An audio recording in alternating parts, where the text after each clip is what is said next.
Jeff Goodman, Bob Ryan here, talking Boston Celtics on CLNS Media for the Garden Report. And Robert, we got a little bit of an issue here with our Boston Celtics and Jayson Tatum. Obviously, it's hit everybody, but now it's hit the Boston Celtics. Couple of games here postponed. I'm not sure it's the worst thing in a way, Bob, if they can make up these games, because maybe ultimately, if they have a little bit of a pause now, they play these games when they have a healthy Kemba Walker. Am I crazy? Every day that you get closer to getting him back without having to, risk losing a game is a good day. No, this is predictable. We can't be shocked. I'm shocked. No, none of that. This is like, okay, it's our turn. That's the way I look at it.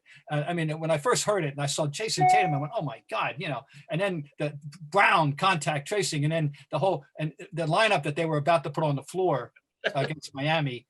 And then to find out that the game, oh no, it wasn't because of the Celtics, it was because Miami couldn't put together a team. Right. The day after Philadelphia had to suit up 8 guys, one of whom could not play. This is the world we're living in, okay? And of course, then to mention Tatum, he's coming off a Player of the Week, a couple of spectacular games. Anyway, it's where we are. Yeah, I mean, it's. You know what I worry about too? You worry about Tatum. You worry about Tatum, and obviously, again, he's playing so well. And what can he do? What can he do in this 10 or 14-day period? Because now, listen, I've seen it enough with college basketball players and teams when they're out for 14 and they can't really do anything. And we don't know how this affects everybody, right? Everybody says, well, the mortality rate for 21-year-olds, I get it, but they still get sick, some of them. And maybe they feel like shit and they just can't move and they're tired and they can't work out. So we don't. Tatum are we going to get when he comes? No. Again, the biggest thing is he's healthy. But if he comes back and he's worn down and tired, and it might take him another 7 days to get back to the Jayson Tatum we were seeing that just won Eastern Player of the Week. Rationalization I'll make is that I said it's their turn. Somebody else will have a turn. There's going to be countless. This is just going to be the story of the year. It's going to be the story of the year.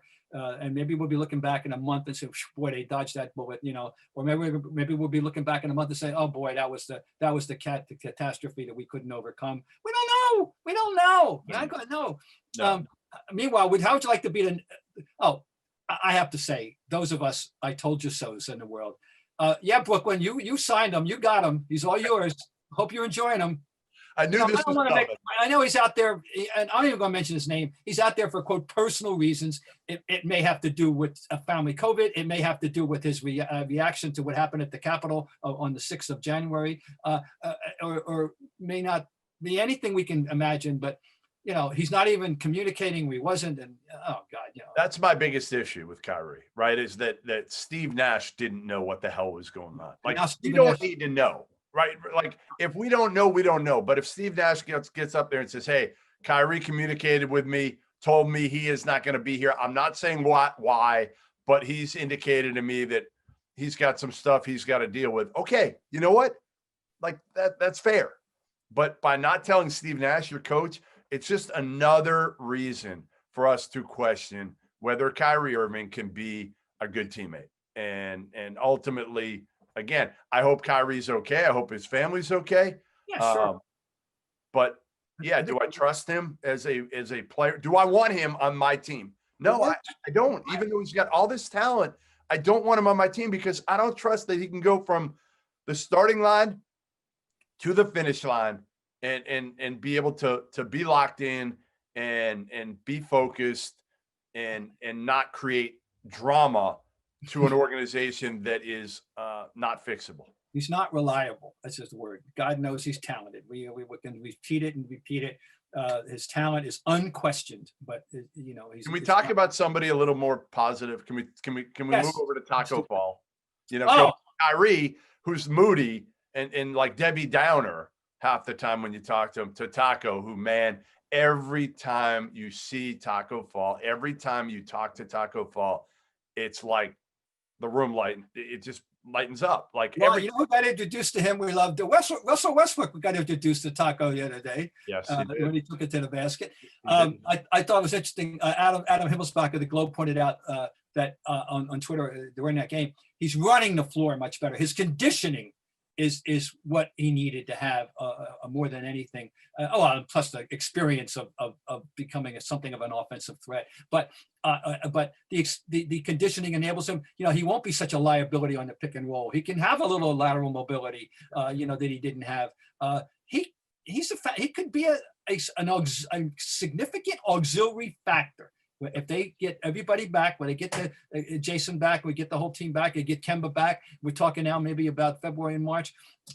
It would not be the laugh of or not the laugh, but the point of pride for the team that they took him and they nurtured him and he put in the work and the whole thing is working out. And you want him around. I mean, we know we had him as a guest.